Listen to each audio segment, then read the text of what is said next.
Now you'll notice here at the top we have now a results toolbar. The first option in the results toolbar is the displacement scaling. So by default, ANSYS will automatically use a scale factor which multiplies the actual displacements of the deformation. Now the scale factor can be changed using several built-in values such as half times the auto scale, 2 times the auto scale, 0 which will be the undeformed model, and 1 which is the true scale. So let's go and check out the true scale by clicking on 1 right here, and then now you can see it changed to the true scale. Now if we zoom in, we can see that it's very hard to tell where the deformation is happening in the model. So that's why ANSYS recommends using the auto scale, which exaggerates this deformation. Now right next to it we have something called the display method. So by default it shows the exterior, which is the most commonly used display method. And now we have a few other ones called isosurfaces and capped isosurfaces. So let's try capped isosurfaces by clicking on it right here. So in this case we can see right now that the selected method is the top capped isosurfaces. So this means that it'll show all the elements between 0 and the value that's entered here, which is 149. So right now we're seeing all the elements from 0 to 149 megapascals. Now if I'll drag the slider down, you'll see that it'll start eating away at the model because it'll start removing the elements that are above 5 megapascals. So now it's only displaying elements from 0 to 5 megapascals. Now if we click on this button over here, which is bottom capped isosurfaces, this will only show values that are greater than 5 megapascals.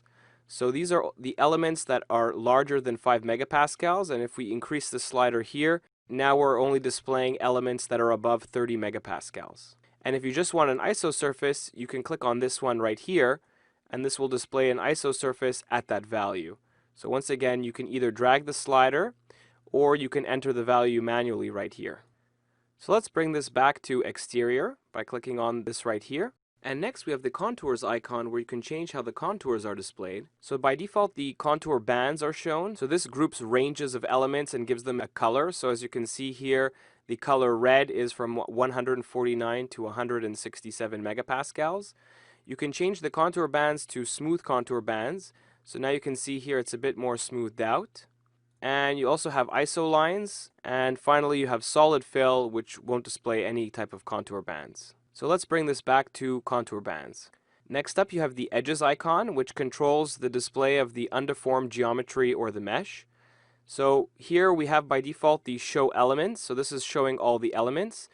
If you want, you can go to show undeformed model. You can see here in transparency that the undeformed model is shown. If it's not so clear, you can show undeformed wireframe. So now you can see that it's showing the undeformed model in wireframe mode. And finally, you can click on no wireframe, which essentially removes all the lines and just shows the deformed shape. Now next to that you have something which is grayed out, which is the vector plots, which is only applicable for deformation results, which we'll do in a minute. Next to it we have the max and min toggles. So if you click on this, it'll show you where the maximum is and where the minimum values of the stress are. And right next to that we have something called probe. So let's say you want to probe an exact point on the geometry, you can use the probe button. And you can probe exactly, let's say this region right here. Let's turn on show elements. And let's say I want to know what the value of this is right here. You can click and it will add a probe marker for you. So the value of that is 27 megapascals. Now if you want to remove this tag, you can click on this button over here, which is the labels, and then click on this label and then hit the delete key to remove it. So now I want to show you the vector plot. So let's go and add another solution by clicking on solution here, right-clicking, insert, and now we're going to choose deformation and we're going to choose total deformation.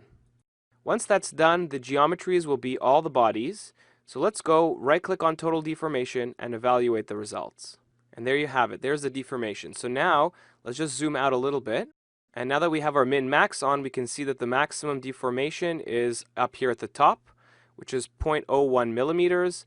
And the 0 is near the fixed base somewhere, which is obvious. Now that we have the deformation plotted, we can see here that the vector plots are now available to us. So let's click on that right now. So here we can change the vector display, so we can choose it from proportional vectors or uniform vectors.